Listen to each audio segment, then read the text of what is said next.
देखो तीसरा number question में सिर्फ हम लोगों को विचार करना है, यानी कि समझ लेना है। करें नीचे दी हुई दो अभिधारणाओं पर विचार कीजिए।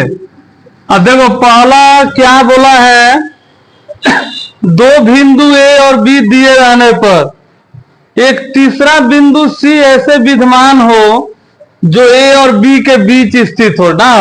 मान लो एक बिंदु हम यहां पे दे दिए, एगो यहाँ पे, ये हो गया ए और ये हो गया बी ना, ए बी हो गया दो बिंदु। अब बोला एक तीसरा बिंदु ऐसा यहाँ पे हम लोग देंगे जो दोनों के बीच में आए, तो हम लोग स्केल से बनाएंगे तो एकदम बीच में नाप के यहाँ पे सी बिंदु दे देंगे। हो गया कि नहीं हो गया, पहला काम खत्म। देखो इसका दूसरा नंबर में क्या बोल रहा है,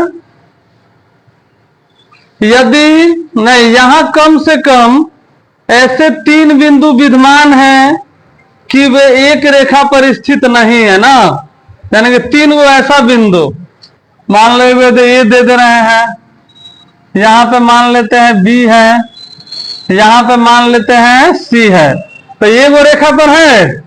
अगर ए बी को मिलाएंगे तो सी तो अलग हो गया, या ए सी को मिलाएंगे तो बी तो अलग हो गया ना, या बी सी को मिलाएंगे तो ए अलग हो गया। लेकिन यहाँ पे तो तीनों एक जगह आया है। देखो चौथा नंबर, इसको भी बता देते हैं तब उतारेगा सब।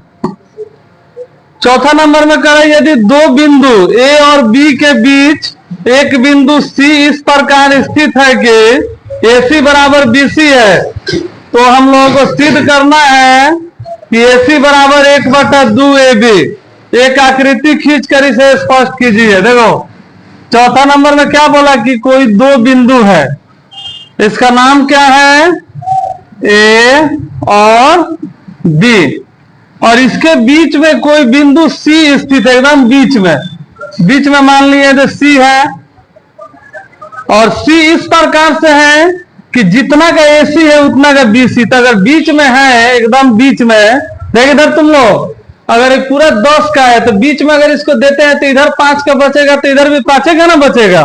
बीच में होने से ये मतलब है। तो हम लोगों को पहले क्या दिया है उसको हम लोग बनाएंगे। जब हल करेंगे हम लोग तो लिखेंगे,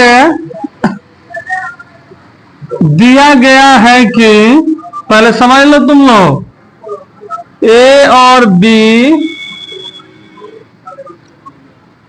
कोई दो बिंदु है जिसके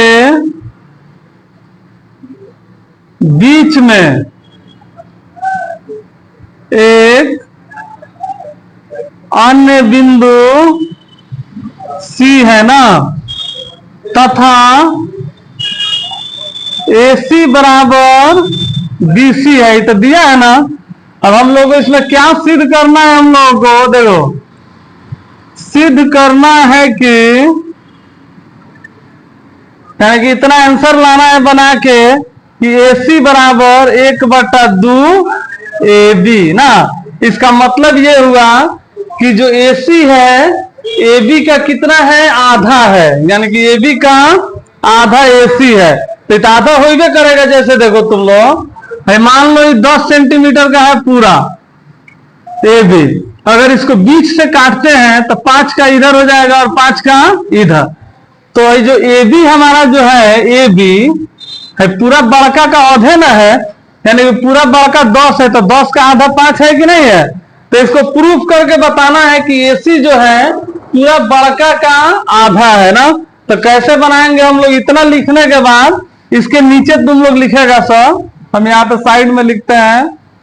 जब हम लोग सिद्ध करेंगे तो सबसे पहले हम लोग लिखेंगे AC बराबर BC। रीजन क्या लिखेंगे, दिया गया है ना, ये तो दिया गया है कि AC जो है BC के बराबर है, या हम लोग लिख सकते हैं कि C जो है AB का मध्य बिंदु है ना।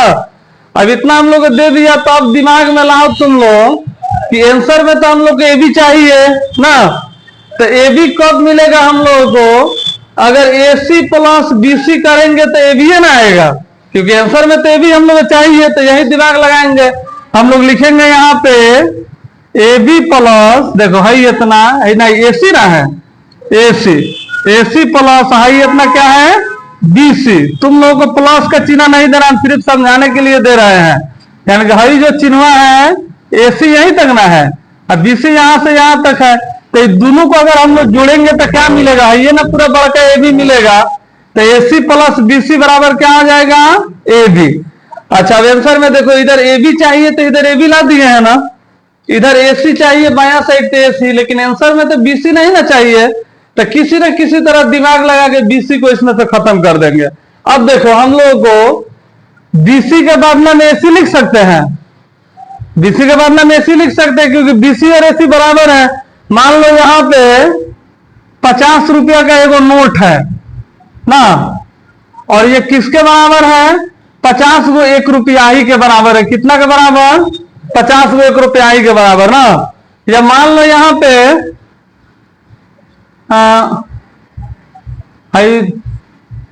50 गो नोट 50 गो 1 रुपया ही के बराबर, तो हमको मन करे तो 50 रुपया का नोट उठाए या 50 रुपया का एक और रुपया ही उठा ले, 50 गो 1 रुपया, दोनों बतिया टेक के होगा।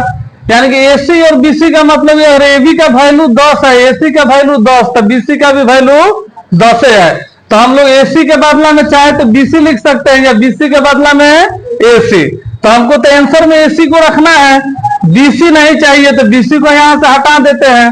AC प्लस BC नहीं लिख के क्या लिख देंगे, AC लिख दे रहे हैं। लेकिन AC जब लिखे तो यहाँ पे हम लोग को बताना होगा कि AC बराबर है BC के, तब उसको मालूम चलेगा कि BC को नहीं लिख के क्या लिखा है, AC को ना। अब अगर दोनों जोड़ेंगे तो क्या हो जाएगा, 2AC हो जाएगा, 2AC और इधर AB ना।